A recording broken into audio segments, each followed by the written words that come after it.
O desejado de todas as nações. Capítulo 19. Junto ao poço de Jacó. De caminho para a Galiléia, passou Jesus por Samaria. Era meio-dia quando chegou ao belo vale de Siquém. À entrada desse vale, achava-se o poço de Jacó. Fatigado da jornada, sentou-se ali para descansar enquanto os discípulos iam à cidade comprar alimento. Judeus e samaritanos eram acérrimos inimigos, evitando tanto quanto possível todo trato uns com os outros. Negociar com os samaritanos, em caso de necessidade, era na verdade reputado lícito pelos rabis. Qualquer contato social com eles, porém, era condenado. Um judeu não tomava emprestado nem recebia obséquios de um samaritano, nem mesmo um pedaço de pão ou um copo de água. Comprando comida, os discípulos estavam agindo em harmonia com o costume da nação. Além disso, não iam, entretanto. Pedir um favor de um samaritano ou buscar por qualquer maneira beneficiá-lo não entrava nas cogitações nem mesmo dos discípulos de Cristo. Ao sentar-se à beira do poço, Jesus desfalecia de fome e de sede. Longa fora a jornada desde a manhã e agora dardejavam sobre ele os raios do sol de meio-dia. A sede era-lhe acrescida ao pensamento da fresca e refrigerante água ali tão perto e, todavia, inacessível para ele, pois não tinha corda nem cântaro e fundo era o poço. Cabia-lhe a sorte da humanidade e esperou que viesse alguém para tirá-la. Aproximou-se uma mulher de Samaria e, como inconsciente da presença dele, encheu de água o cântaro. Ao voltar-se para ir embora, Jesus lhe pediu de beber. Um favor como esse, nenhum oriental recusaria. No Oriente, a água era chamada o dom de Deus. Dar de beber a um sedento viandante era considerado tão sagrado dever que os árabes do deserto se desviariam do caminho a fim de o cumprir. O ódio existente entre judeus e samaritanos impedia a mulher de oferecer um obséquio a Jesus. O Salvador, porém, buscava a chave para esse coração e, com o tato nascido do divino amor, pediu, não ofereceu um favor. O oferecimento de uma gentileza poderia haver sido rejeitado. A confiança, no entanto, desperta confiança. O Rei do Céu chegou a essa desprezada alma pedindo um serviço de suas mãos. Aquele que fizera o oceano, que rege as águas do grande abismo e abre as fontes e rios da terra, repousou de sua fadiga junto ao poço de Jacó e esteve na dependência da bondade de uma estranha até quanto a dádiva de um pouco de água. A mulher viu que Jesus era judeu. Em sua surpresa, esqueceu-se de satisfazer-lhe o pedido, mas procurou indagar a razão do mesmo. Como é, disse ela, que sendo tu judeu, me pedes de beber a mim, que sou mulher samaritana? Jesus respondeu: Se tu conheceras o dom de Deus, e quem é o que te diz, dá-me de beber, tu lhe pedirias, e ele te daria água viva. Tu te admiras de que te pedisse mesmo um tão pequenino favor, como um pouco de água do poço aos nossos pés. Houvesse tu me pedido a mim, e eu te haveria dado de beber da água da vida eterna. A mulher não compreendera as palavras de Cristo, mas sentiu-lhes a solene importância. Sua atitude leve, gracejadora, começou a mudar. Supondo que Jesus falasse do poço que lhes estava em frente, disse: Senhor, tu não tens com o que atirar, e o poço é fundo. Onde, pois, tens a água viva? És tu maior que o nosso pai Jacó, que nos deu o poço, bebendo ele próprio dele? ela via diante de si apenas um sedento viajante, exausto e poento. Comparou-o em seu espírito com o honrado patriarca Jacó. Alimentava o sentimento tão natural de que nenhum outro poço poderia ser igual àquele que fora legado pelos pais. Olhava atrás aos pais e ao futuro à vinda do Messias, ao passo que a esperança desses antepassados, o próprio Messias, estava ao seu lado e ela o não conhecia. Quantas almas sedentas se acham hoje junto à fonte viva e olham, todavia, à distância em busca das fontes da vida? Não digas em teu coração: quem subirá ao céu? Isto é, a trazer do alto a Cristo. Ou quem descerá ao abismo? Isto é, tornar a trazer dentre os mortos a Cristo. A palavra está junto de ti, na tua boca e no teu coração. Se com a tua boca confessares ao Senhor Jesus e em teu coração creres que Deus o ressuscitou dos mortos, serás salvo. Jesus não respondeu imediatamente à pergunta a seu respeito, mas com solene seriedade disse: qualquer que beber desta água tornará a ter sede, mas aquele que beber da água que eu lhe der nunca terá sede, porque a água que eu lhe der se fará nele uma fonte de água que salte para a vida eterna. Aquele que busca dessedentar-se nas fontes deste mundo beberá apenas para tornar a ter sede. Por toda parte estão os homens descontentes, anseiam qualquer coisa que lhes supra a necessidade da alma. Unicamente um lhes pode satisfazer essa necessidade. O que o mundo necessita é o desejado de todas as nações, é Cristo. A divina graça que só Ele pode comunicar é uma água viva, purificadora, refrigerante e revigoradora da alma. Jesus não queria dar a ideia de que um único sorvo da água da vida bastasse ao que a recebe. O que experimenta o amor de Cristo anelará continuamente mais, mas não busca nenhuma outra coisa.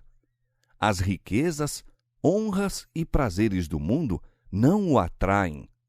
O contínuo grito de sua alma é: mais de ti. E aquele que revela à alma suas necessidades está à espera para lhe saciar a fome e a sede. Falharão todo o recurso e dependência humanos. As cisternas esvaziar-se-ão, os poços se hão de secar. Nosso Redentor, porém, é uma fonte inesgotável.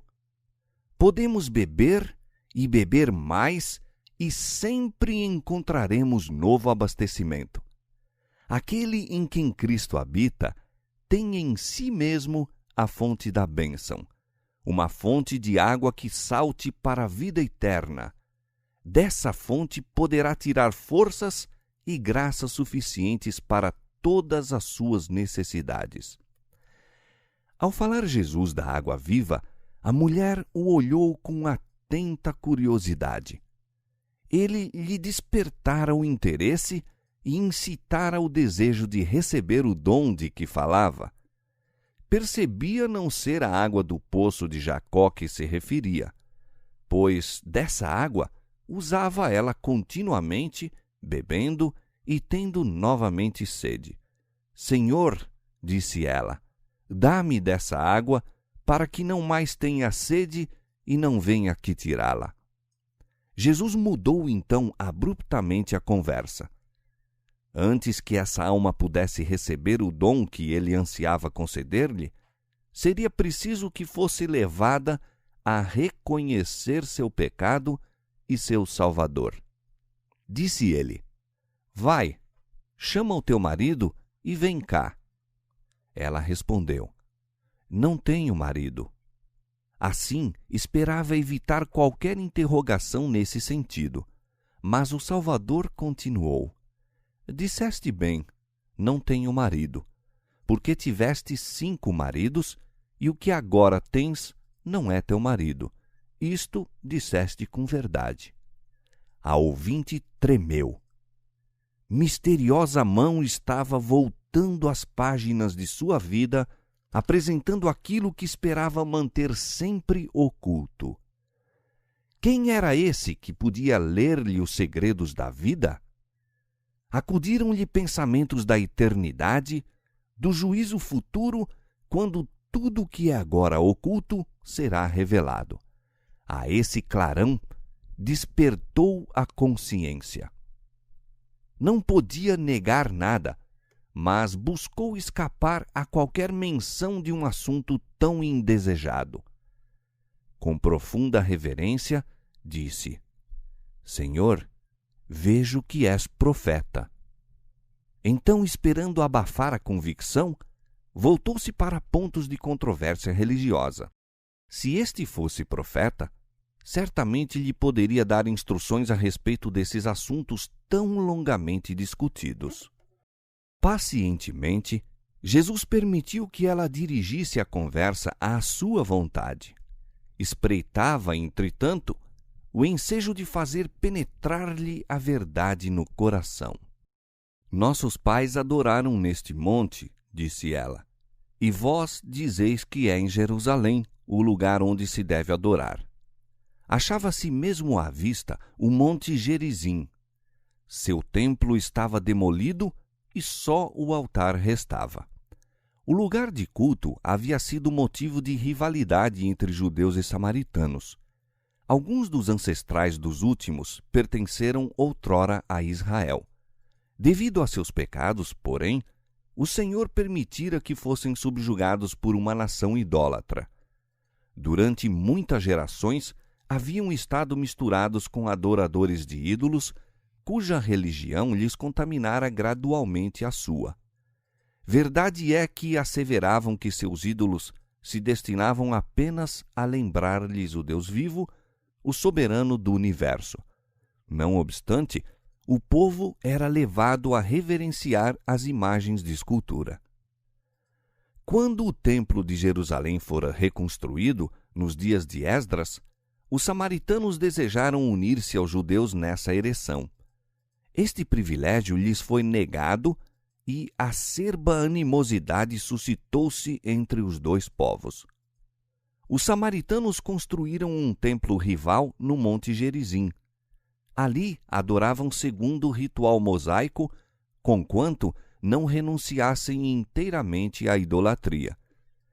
Mas sobrevieram-lhes desastres, seu templo foi destruído pelos inimigos e pareciam achar-se sob maldição.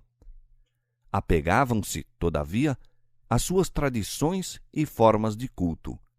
Não queriam reconhecer o templo de Jerusalém como a casa de Deus, nem admitir que a religião dos judeus era superior à sua. Respondendo à mulher, Jesus disse: Crê-me que a hora vem em que nem neste monte, nem em Jerusalém adorareis o Pai. Vós adorais o que não sabeis. Nós adoramos o que sabemos, porque a salvação vem dos judeus. Jesus mostrara ser isento do preconceito judaico contra os samaritanos.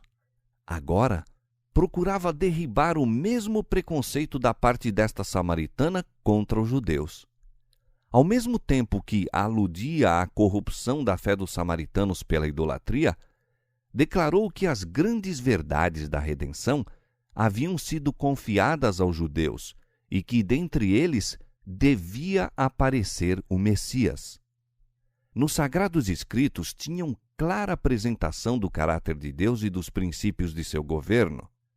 Jesus se colocou juntamente com os judeus como sendo aqueles a quem o Senhor outorgara conhecimento a seu respeito. Era seu desejo erguer os pensamentos de sua ouvinte acima de questões de formas, cerimônias e controvérsias. A hora vem, disse, e agora é, em que os verdadeiros adoradores adorarão o Pai em espírito e em verdade, porque o Pai procura a tais que assim o adorem. Deus é espírito, e importa que os que o adorem em espírito e em verdade. Aí se declara a mesma verdade que Jesus expusera a Nicodemos quando disse: aquele que não nascer de novo, de cima, diz outra versão, não pode ver o reino de Deus.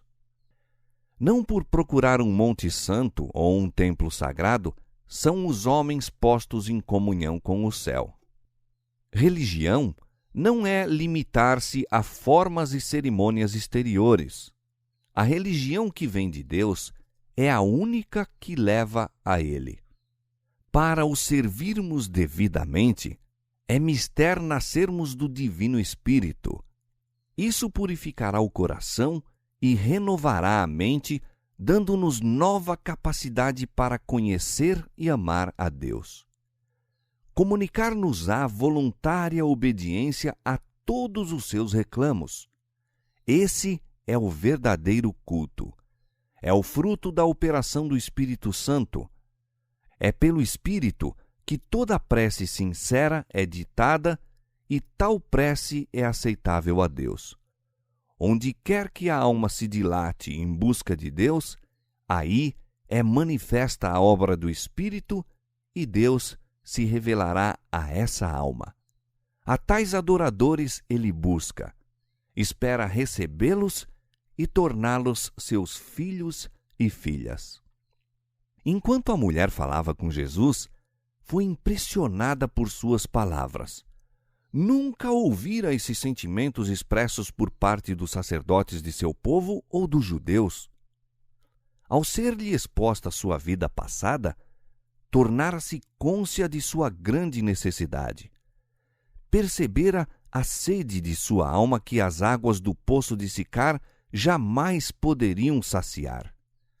Coisa alguma de tudo com que estivera em contato até então a despertara para mais elevada necessidade. Jesus a convencera de que lia os segredos de sua vida. Sentiu, entretanto, que ele era seu amigo, compadecendo-se dela e amando-a.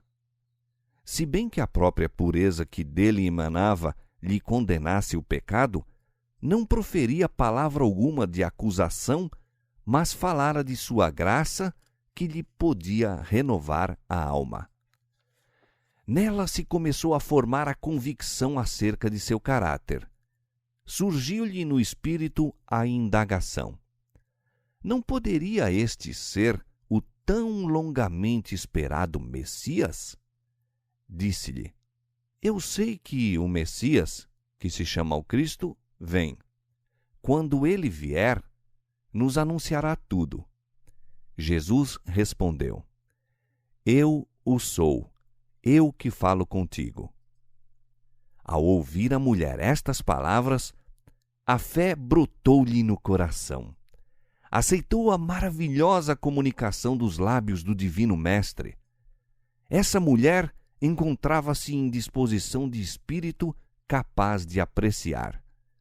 Estava pronta para receber a mais excelente revelação, pois interessava-se nas Escrituras e o Espírito Santo lhe estivera preparando a mente para a recepção de maior luz.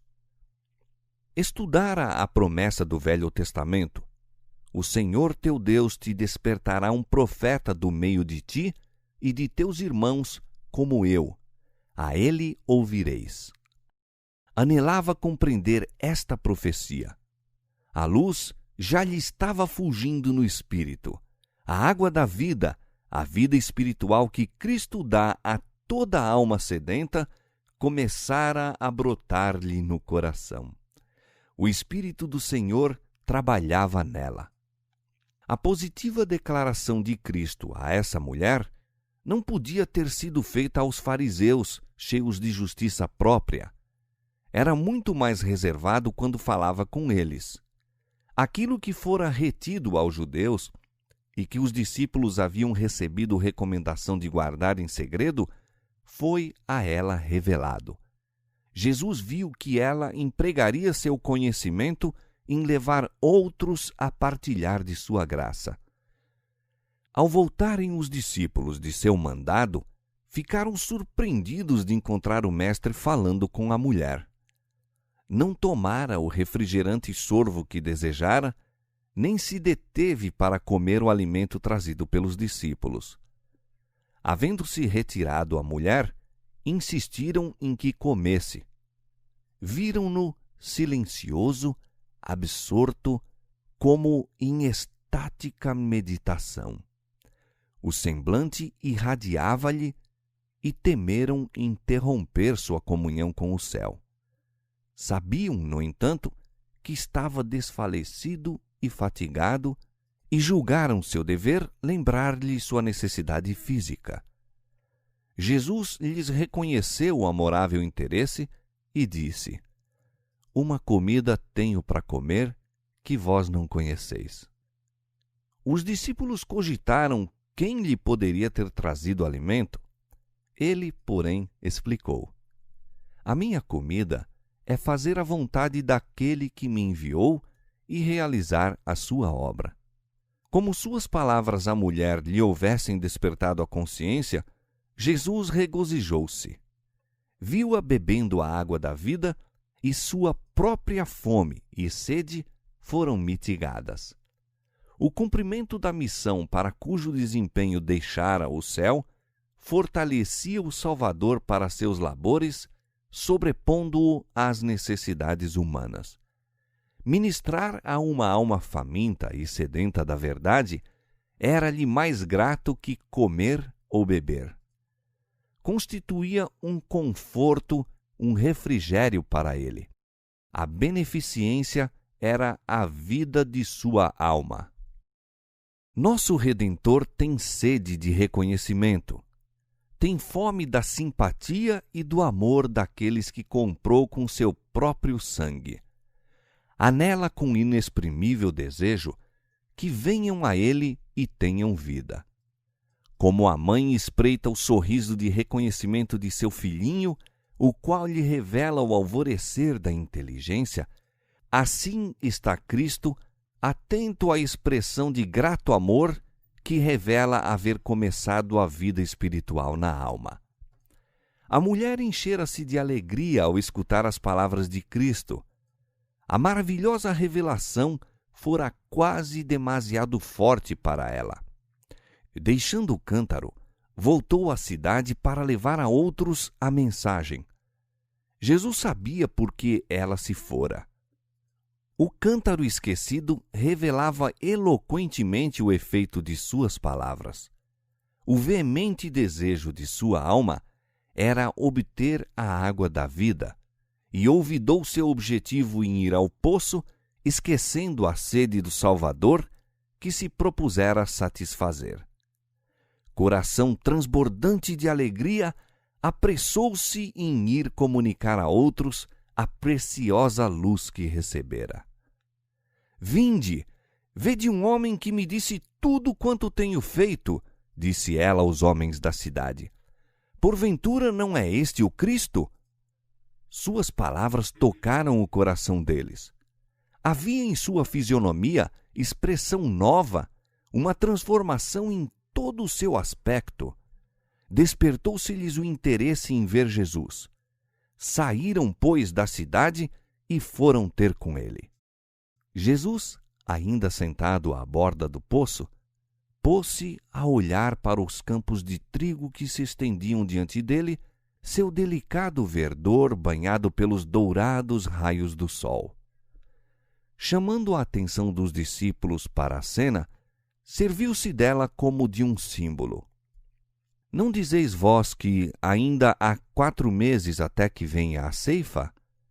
Eis que eu vos digo: levantai os vossos olhos e vede as terras que já estão brancas para a ceifa. E olhava, enquanto assim dizia, aos grupos que se vinham dirigindo ao poço. Faltavam 4 meses para a ceifa do cereal. Havia, entretanto, uma colheita pronta para o ceifeiro.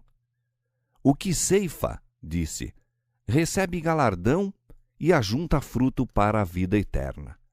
para que assim o que semeia como o que ceifa, ambos se regozijem. Porque nisto é verdadeiro o ditado, que um é o que semeia e outro o que ceifa. Aí indica Jesus o sagrado serviço que devem a Deus os que recebem o Evangelho. Cumpre-lhes ser instrumentos vivos em suas mãos. Ele lhes exige o serviço individual. E quer semeemos ou ceifemos, trabalhamos para Deus. Um espalha a semente, outro ajunta na ceifa, e tanto o semeador como o ceifeiro recebem galardão. Regozijam-se ambos na recompensa do seu labor. Jesus disse aos discípulos: Eu vos enviei a ceifar onde vós não trabalhastes. Outros trabalharam e vós entrastes no seu trabalho. O Salvador antecipa aqui a grande colheita do dia de Pentecoste. Os discípulos não deviam considerá-la como resultado dos próprios esforços. Entravam no trabalho de outros homens. Desde a queda de Adão, Cristo estivera sempre a confiar a semente da palavra a seus escolhidos servos para ser semeada nos corações humanos. E uma invisível influência, sim, uma força onipotente, operava silenciosa, mas eficazmente para produzir a colheita. O orvalho, a chuva e o sol da graça de Deus haviam sido dados para refrescar e nutrir a semente da verdade. Cristo estava prestes a regar a semente com seu próprio sangue. Seus discípulos tinham o privilégio de ser coobreiros dele e dos santos homens da antiguidade. Pelo derramamento do Espírito Santo, no Pentecoste, milhares se haviam de converter em um dia. Isso era o resultado da semente lançada por Cristo, a colheita de seu labor. Nas palavras dirigidas à mulher à borda do poço, fora lançada boa semente e quão rapidamente se obteve a colheita. Os samaritanos vieram a ouvir Jesus e nele creram. Aglomerando-se ali em torno dele, assediaram-no com perguntas, recebendo ansiosamente suas explicações de muitas coisas que para eles haviam sido obscuras. Escutando-o, suas perplexidades se começaram a desvanecer. Era como um povo em meio de grande treva, seguindo um súbito raio de luz, até chegarem à claridade do dia. Mas não se satisfizeram com essa breve entrevista. Ansiavam ouvir mais e dar a seus amigos também oportunidade de ouvir esse maravilhoso mestre. Convidaram-no a ir à sua cidade, pedindo-lhe que ficasse com eles. Durante 2 dias deteve-se em Samaria e muitos mais creram nele. Os fariseus desprezavam a simplicidade de Jesus. Passavam-lhe por alto os milagres e pediam-lhe um sinal de que era o Filho de Deus. Os samaritanos, porém, não pediram sinal, e Jesus não operou nenhum milagre entre eles, a não ser a revelação dos segredos da vida da mulher junto ao poço. Entretanto, muitos o receberam. Em sua nova alegria disseram à mulher: Já não é pelo teu dito que nós cremos, porque nós mesmos o temos ouvido e sabemos que este é verdadeiramente o Cristo, o Salvador do mundo. Os samaritanos criam que o Messias havia de vir como o Redentor não só dos judeus, mas do mundo. O Espírito Santo dele predissera por meio de Moisés como um profeta enviado por Deus. Por intermédio de Jacó, fora declarado que a ele se congregariam os povos, e de Abraão, que nele seriam benditas todas as nações da terra. Nessas escrituras baseavam os samaritanos sua fé no Messias. O fato de haverem os judeus interpretado mal os últimos profetas, atribuindo ao primeiro advento a glória da segunda vinda de Cristo, levara os samaritanos a desprezar todos os sagrados escritos com exceção dos que foram dados por meio de Moisés. Ao demolir, porém, o Salvador essas falsas interpretações, muitos aceitaram as últimas profecias e as palavras do próprio Cristo com relação ao reino de Deus. Jesus começara a derribar a parede de separação entre os judeus e os gentios e a pregar salvação a todo o mundo. Conquanto judeu, misturava-se sem restrições com os samaritanos, anulando os costumes farisaicos de sua nação. Apesar de seus preconceitos, aceitou a hospitalidade desse povo desprezado. Dormiu sob seu teto, comeu com eles à mesa, partilhando do alimento preparado e servido por suas mãos. Ensinou em suas ruas e tratou-os com a máxima bondade e cortesia.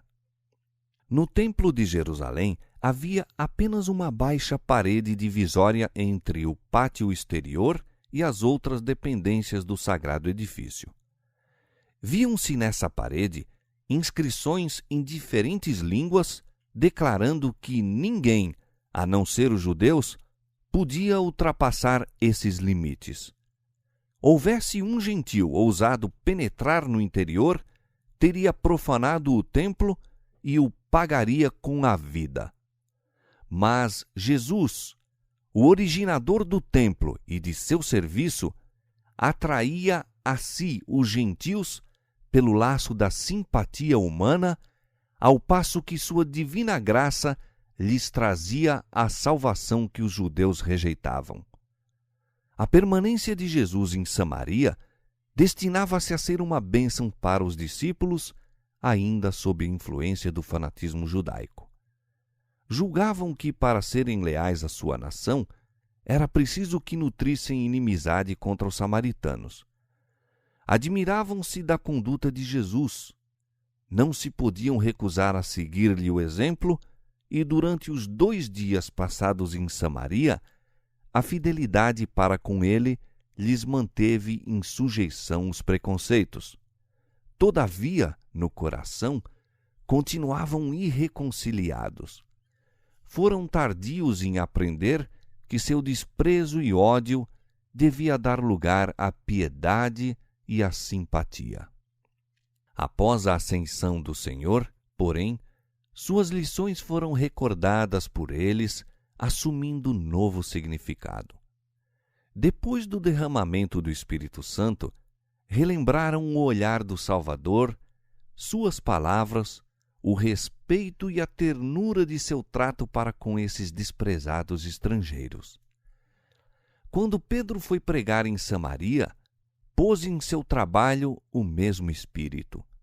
Quando João foi chamado a Éfeso e a Esmirna, lembrou-se do incidente de Siquém e encheu-se de gratidão para com o Divino Mestre, que, prevendo as dificuldades que haviam de enfrentar, lhes proporcionara auxílio com seu próprio exemplo.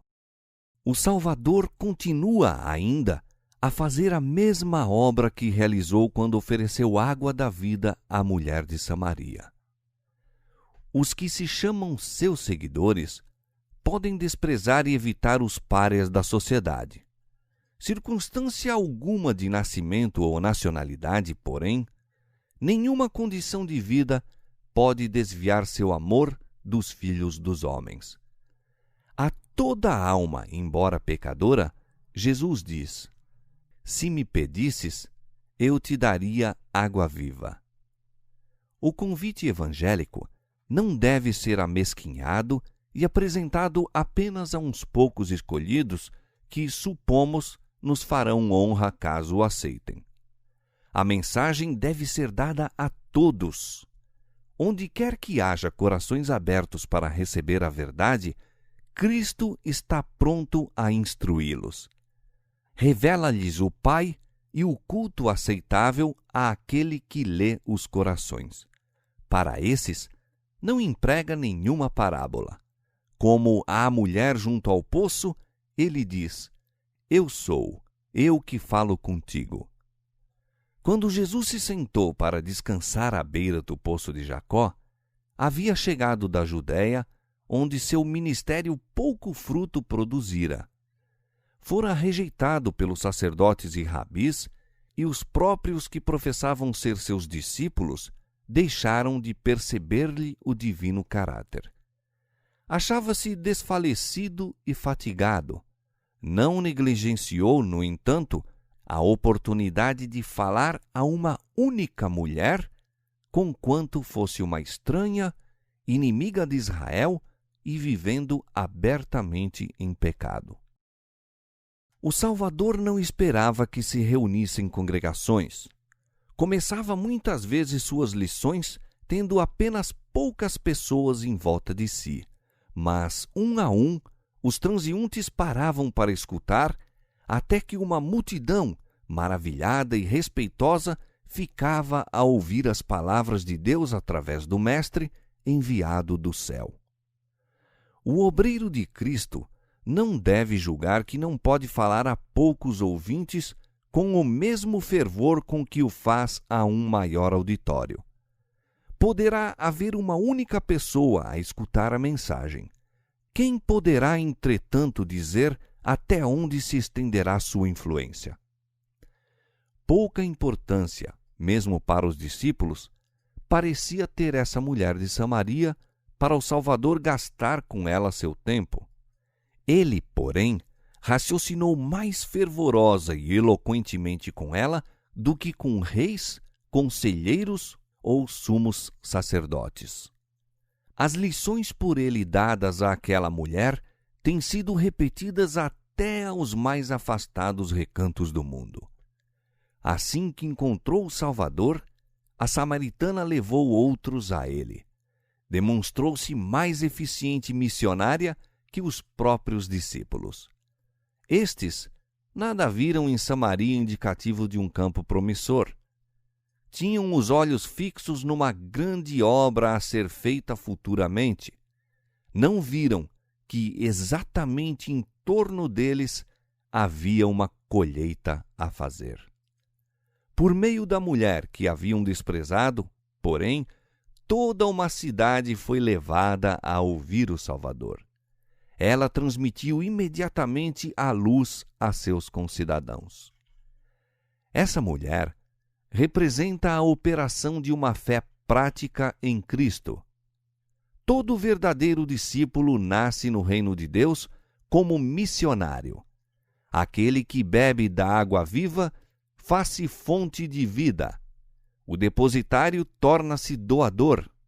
A graça de Cristo na alma é uma vertente no deserto, fluindo para refrigério de todos e tornando os que estão prestes a perecer ansiosos de beber da água da vida.